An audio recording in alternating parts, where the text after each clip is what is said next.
I love reading nature research papers and articles about the latest findings that zoologists and biologists have come up with. It's fascinating. The world's a fascinating place. One of the animal groups that I've always been fascinated with are the primates, chimps, bonobos, gorillas, orangutans. They're so close to us behaviorally and genetically, right? The chimpanzee is like less than 2% genetic difference from a human being. And whenever you see chimps either on film or if you see them, you go to a zoo, obviously very few people get to see them in the wild, but you can see just how close to us they really are. There was this interesting study at Georgia State about 6 years ago. The researchers had taught an alpha female chimpanzee to trade a token for a piece of carrot. After they had trained her and she knew how to do this, they put her back into the habitat. There were 5 other chimpanzees in this habitat with her, and they put the tokens down.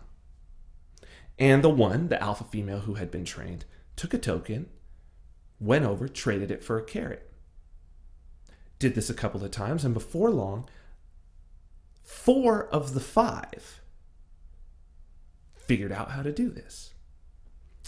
And then the 5th. So they then went and changed up the experiment a little bit. They took her out, the original alpha, and they trained the other 5 that they could either trade in the token for a carrot, or there was a different token and they could trade that in for a much nicer treat. It was always something different. There was variety, but it was much nicer, and they preferred it much more. So pretty soon, those first 4 learned it. They figured it out. They never used the carrot token. They were only using the better token. There was one who still used the carrot token. Then they reintroduced the alpha. Now, she only knew about the one token for the carrot. And as she went back into the habitat and started using that token to get the carrot, all of the others ceased using the better token and only used the token for the carrot, doing what the alpha did. So intriguing. And you see it. I mean, they're our closest relative in the animal kingdom. And you see that kind of behavior with human beings as well, where we will follow the leader even when we know it's not in our best interest or we disagree. Right? Think about war crimes. I was just following orders. This piece of our psyche where we will follow the leader. One of the things that I find interesting as I look at that particular study and I look at what it means is throughout that whole experiment, all of the chimps were doing what they thought was right. Think about that. When there was no alpha, they were doing what they thought was right. They had some extra knowledge. They traded it. They traded the token. But when the alpha was there, they were also doing what they thought was right. The variables of the situation had changed. It was better to follow the alpha than to get the better treat for themselves. I want you to keep that in mind, because the topic of this video is the recent riots. They'll probably be going on tonight. They would be the third night as I record this if they happen again tonight, if the National Guard doesn't roll in. The riots in Charlotte, North Carolina. I was watching some of the video from the second night. Obviously, things being burned, shops being looted, windows being broken. but also several videos of packs, mainly of young men, young black men, going and attacking white people because they were white. Now, interestingly, in these videos, generally what you see is there's obviously someone filming.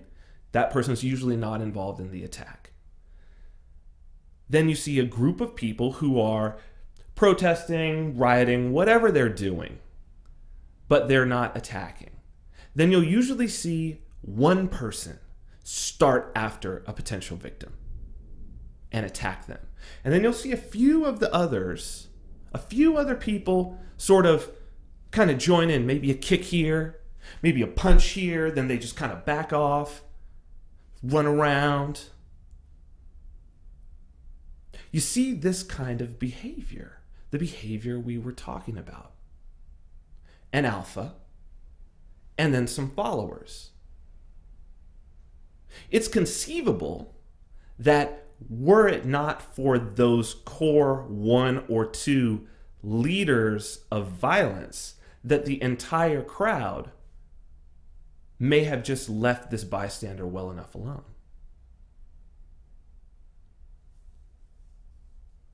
And in this situation, I'd like to give the benefit of the doubt that everyone was doing what they thought was right. People were on the streets. Initially, most of the people on the streets protesting a killing, a police killing what some thought was an unarmed man. He may have been armed, whatever. Protesting out of anger at the police.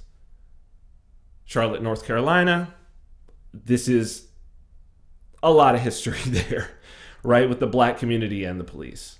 A lot of animosity for sure. Even though it was a black officer, still a lot of animosity. So that's why people are out there. But then you have some people who are out there, and I'll talk a lot more because I've come to the realization that some percentage of them, very small percent of any group of people, are psychopaths. In this case, violent psychopaths, and the people doing the looting, thieving psychopaths.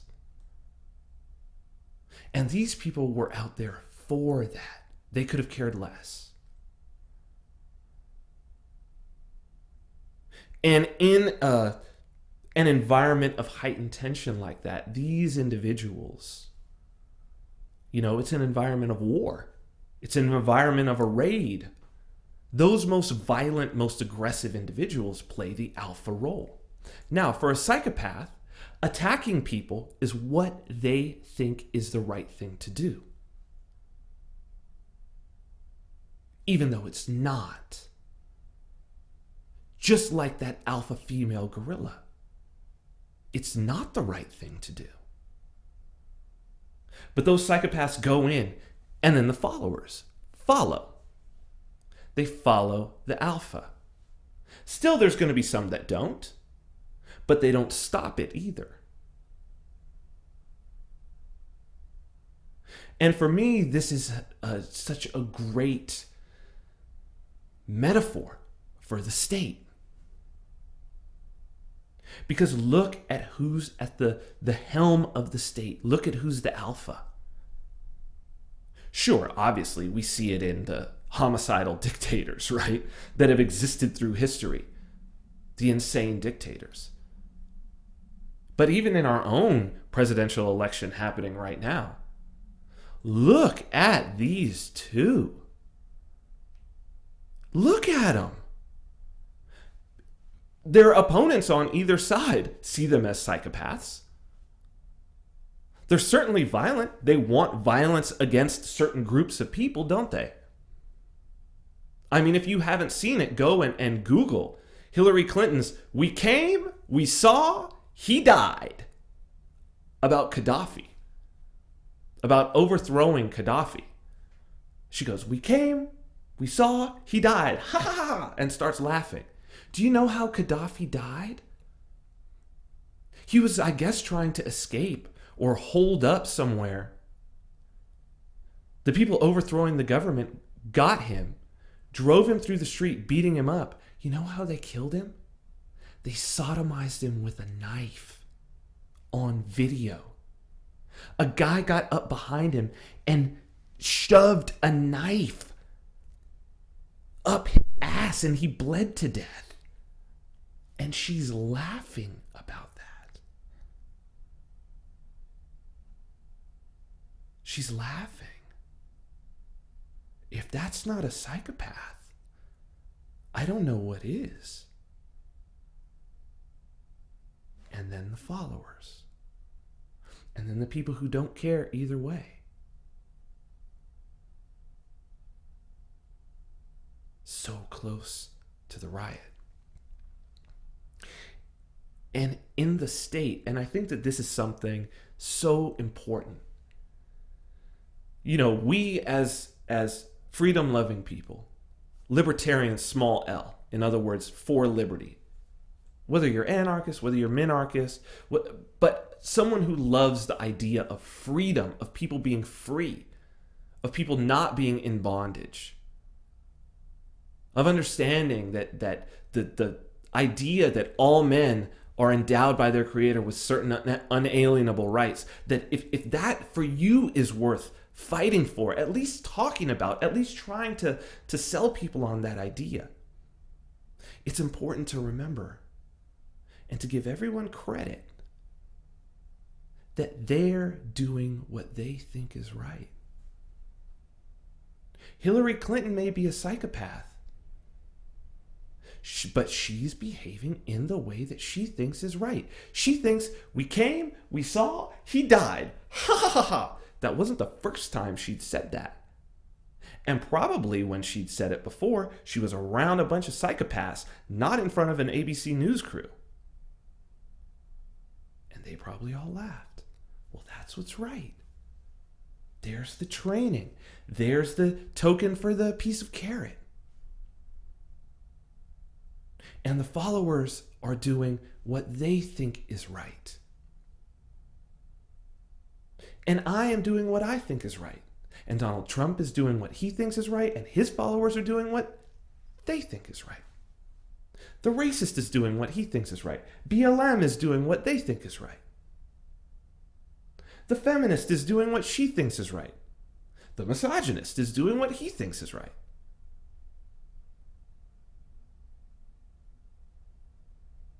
There's no evil. There's people doing things that are immoral, but there's no one who wants to be evil. Even the bad guy has a justification for why he's doing what he's doing, right?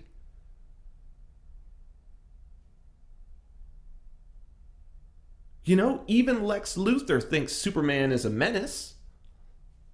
And hell, if you really think about it, some guy on the planet who could basically just take out anybody at any time at a whim, that's kind of a menace. You know, if you're a nuclear disarmament person, you're kind of a Lex Luthor, aren't you?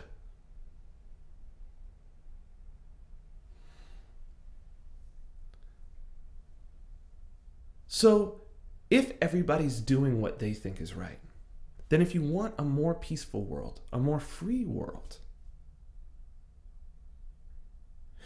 it's not that you need to tell people that they're doing wrong. That only just divides them. It's that you need to give them a framework for ethics. You need to give them some options. You need to show them what their self-interest is, coming from a place of giving, not from a place of trying to wreck them in an argument. Look, if you come from a place of freedom, if you come from a place of liberty, you've won every argument already. Right? So if someone doesn't agree with you, the thing is to walk them through it patiently. Help them to maybe try to get where you are, or at least take them one step further. That's how you get to a peaceful world. Some empathy, some compassion. To to see in that other person that they just haven't quite elevated their consciousness to the place that yours is. And if yours is elevated, then your job is to lift people up. Because it's not important that you are right. What's important is that you do the right